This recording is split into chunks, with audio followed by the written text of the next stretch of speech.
नमस्कार, मैं हूं आशुतोष और आप देख रहे हैं सत्यहिंदी.com। सत्यहिंदी.com में खास कार्यक्रम आशुतोष की बात में आपका स्वागत है। हम आज बातचीत करेंगे पश्चिमी उत्तर प्रदेश की। आप ये सवाल पूछ सकते हैं कि पश्चिमी उत्तर प्रदेश को ही हम क्यों प्रायोरिटी दे रहे हैं। दरअसल हम प्रायोरिटी नहीं दे रहे, प्रायोरिटी दरअसल दे रही है भारतीय जनता पार्टी के शीर्ष नेतृत्व में बैठे हुए अमित शाह जी। लगातार दूसरे दिन पश्चिमी उत्तर प्रदेश के अंदर वो डोर टू डोर कैंपेनिंग करते हुए दिखाई पड़ते हैं। इतने बड़े स्तर के नेता अमूमन डोर टू डोर कैंपेनिंग करते नहीं है। हालांकि चुनाव आयोग ने फिलहाल रैली करने में पाबंदी लगा रखी है और डोर टू डोर में भी कहा है कि 10 लोगों से ज्यादा नहीं होने चाहिए।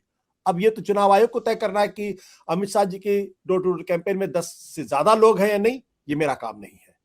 लेकिन क्या कारण है कि अमित शाह को डोर टू डोर कैंपेन करनी पड़ रही है? क्या कारण है कि अमित शाह को यह कहना पड़ रहा है कि दरअसल ये चुनाव जो है, ये चुनाव मुख्यमंत्री और विधायक चुनने का नहीं है, बल्कि देश की किस्मत का चुनाव है। आपको याद होगा तकरीबन 1.5 महीने पहले इन्हीं अमित शाह ने कहा था कि अगर 2022 में आप बीजेपी को जिताएंगे तो 2024 में देश में प्रधानमंत्री के लिए मोदी जी का रास्ता साफ होगा। यानी कहीं ना कहीं भारतीय जनता पार्टी ये कह रही है कि 2022 उसके लिए 2024 के लिहाज से बहुत महत्वपूर्ण है। क्या वाकई में ऐसी स्थिति है, या जिस तरीके से भारतीय जनता पार्टी के खेमे में इस वक्त घबराहट दिखाई पड़ रही है, क्या यह नहीं कहना चाहिए कि अमित शाह का डोर टू डोर कैंपेन करना दरअसल उनकी कमजोरी दिखा रहा है? क्योंकि आज ही एक तस्वीर आई है, उत्तर प्रदेश भारतीय जनता पार्टी के अध्यक्ष जो है, उनके काफिले को वो खतौली के पास, मुजफ्फरनगर खतौली के पास काफिलों को उनके रोकने की कोशिश की गई, वहां उनको हूट करने की कोशिश की गई। और यह अकेली तस्वीर नहीं है, इस तरीके की बहुत सारी तस्वीरें लगातार आ रही जहां भारतीय जनता पार्टी के नेताओं को गांव में घुसते भी नहीं दिया जा रहा। तो क्या कारण है, इन्हीं सब करेंगे चर्चा। लेकिन उसके पहले पश्चिम उत्तर प्रदेश के बारे में कुछ बुनियादी जानकारी आपको दे दे। मैं अपने अरीफ भाई से कहूंगा कि जरा कुछ डेटा स्क्रीन पर डाले। दरअसल कुल हम कह सकते हैं कि पश्चिम उत्तर प्रदेश में कुल 25 जिले हैं, जिनमें से 130 सीटों का निपटारा होना है। ये खास बात यहां पे ये कि ये सबसे समृद्ध इलाका माना जाता है, हरित क्रांति का इलाका माना जाता है, किसान राजनीति यहां बहुत महत्वपूर्ण है। यहां कई मुस्लिम बहुल जिले भी हैं, जाट मुस्लिम एकता का इलाका रहा है। हालांकि 2013 में दंगा हुआ था जिसकी वजह से जाट मुस्लिम एकता टूटी थी, और दलित आदिवासी हालांकि यहां पे थोड़ा कम है। अगर आप 2017 के विधानसभा के चुनाव पर नजर डालेंगे तो भारतीय जनता पार्टी ने 130 में से 104 सीटें यहां जीती थी और उनको 42.5% वोट मिले थे। बहुजन समाज पार्टी को सिर्फ 3 सीटें मिली थी, 21% वोट मिला था।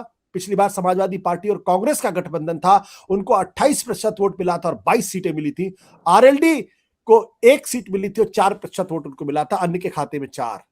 लेकिन जब 2012 में अगर हम देखेंगे तो बीएसपी मजबूत स्थिति में दिखाई पड़ रही थी। माफ करिएगा, जी हाँ, बिल्कुल मजबूत स्थिति दिखाई पड़ रही थी। लेकिन बीजेपी को सिर्फ 19 सीटें मिली थी, 17% वोट मिला था। बीएसपी को 37 सीटें मिली थी, 26% वोट मिला था। समाजवादी पार्टी को 55 सीटें मिली थी, 25.4% वोट मिला था।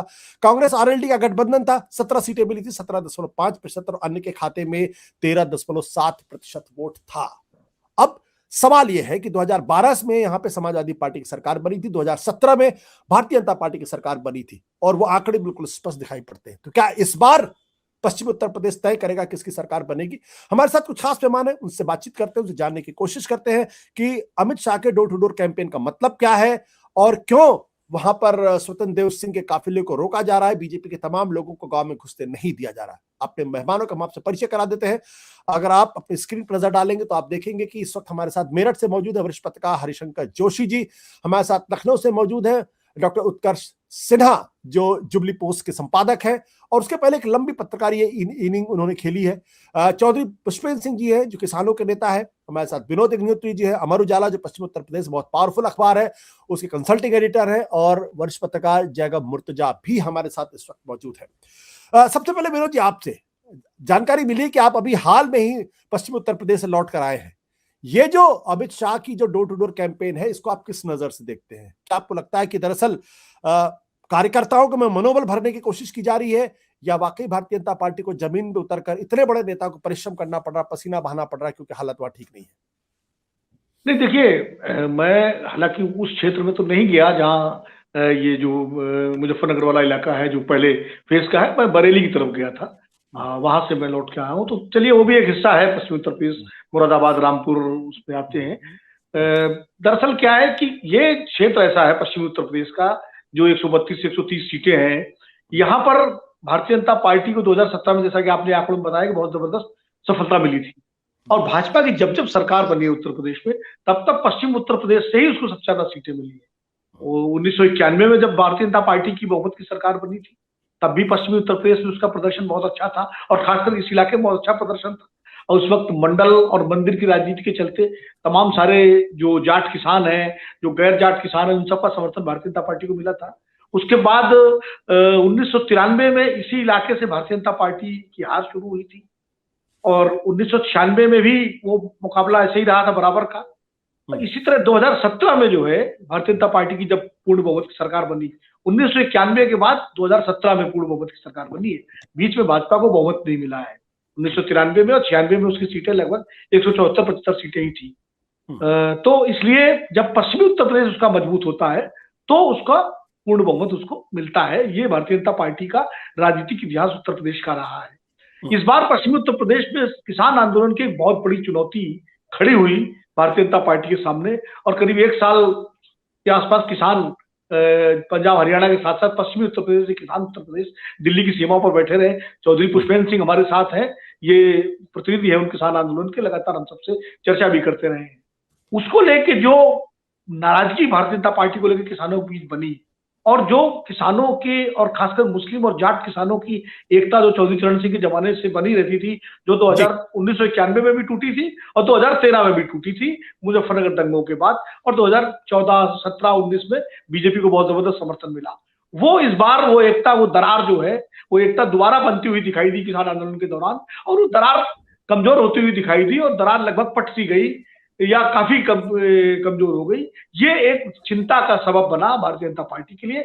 इसीलिए पश्चिमी उत्तर प्रदेश में मुख्यमंत्री आदित्यनाथ जी ने कैराना में आकर के बहुत पहले, करीब 1-1.5 महीने पहले आके पलायन का मुद्दा उठाया, फिर जिन्ना की बात की गई जब अखिलेश यादव के बयान का आधार बना करके, और अब अमित शाह जी ने सबसे पहले अपना दौरा जो शुरू किया उत्तर प्रदेश का, वो कैराना में ही जो है, जो एपिक सेंटर रहा 2013 के दंगों का, उस कैराना में उन्होंने उन घरों में जाकर के, कि जहां पलायन की शिकायतें आई थी, मिल करके सबसे, और बार बार ये कहा कि अगर भारतीय जनता, अगर चैन से रहना है, कानून व्यवस्था दुरुस्त रहनी है, तो भारतीय जनता पार्टी के लिए उन्होंने वोट मांगा। और एक तरह से वो सारे नैरेटिव जो इस किसान एकता को तोड़ने के लिए इस्तेमाल किए जा सकते हैं, वो सारे इस्तेमाल किए गए और किए जा रहे हैं।